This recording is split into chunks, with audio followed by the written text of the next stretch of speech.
uthandaza ucela kuNkulunkulu ngeke uzwe iphimbo likaJehova likuphendula kanti uNkulunkulu usondeza umuntu ophethe lento ithandazelayo kanti futhi uqaphele kuyenzeka uNkulunkulu impendulo yakhe ayibeke kulomuntu ongamfuni fana noma mangabe usosizini inhliziyo ilinyazwe ngabantu lapho ke uNkulunkulu akathumeli wehla yena uzwe ukuthi kulobu buhlungu ngathi angedwa uke wathi ukhala uwedwa uzwe ngathi kunephimbe lithi thula mntanami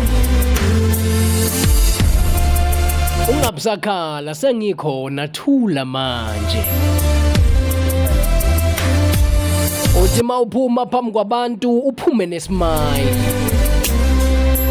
hayi kanti uNkulunkulu bekade ekusebenza nje ekuthoba amanxeba